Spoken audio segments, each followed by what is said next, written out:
বন্ধুগণ, আমরা আরো কিছু উদাহরণ দেখি এই প্রকৃতি প্রত্যয় ক্লাস 13-তে। এই জফালা অথবা অন্তস্থ জফালা অথবা অন্তস্থ জ যদি কোনো শব্দের শেষে থাকে তাহলে অন্তস্থ জ হবে, এটা আমি বলেছিলাম। তো এটা দিয়ে আমি আরো কিছু উদাহরণ দিলে আপনাদের ক্লিয়ার হবে। যেমন ধার্য, যেমন ধার্য নিবন্ধনে এসেছিল আপনার প্রভাষকে ধার্য।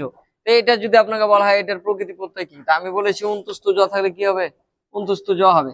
আপনি সমান ধা এর প্রকৃতি প্রত্যয় হিসেবে দেখেন ধা, হ্যাঁ আপনি ধ্রি হবে, এটার হচ্ছে মূল শব্দ হবে ধ্রি, ঠিক আছে। এরকম যদি থাকে তাহলে আপনার এই যে রেপ থাকলে কিন্তু বেশিরভাগই ধ্রি হয়। এই যে ধ্রি, ধ্রি যোগ কি হয়ে যাবে, অন্তস্থ জ হয়ে যাবে। ধ্রি যোগ অন্তস্থ জ, ধ্রি যোগ অন্তস্থ জ, ধ্রি যোগ অন্তস্থ জ।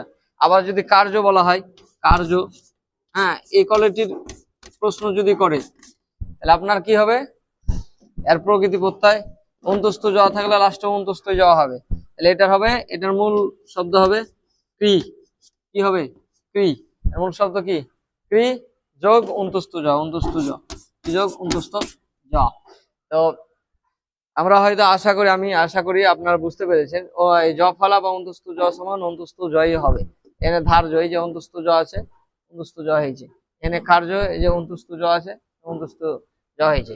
কিন্তু এখন এই যে ধাইয়ের মূল শব্দ কি, কায়ের মূল শব্দ কি, এটা তো আপনাকে মনে রাখতে হবে।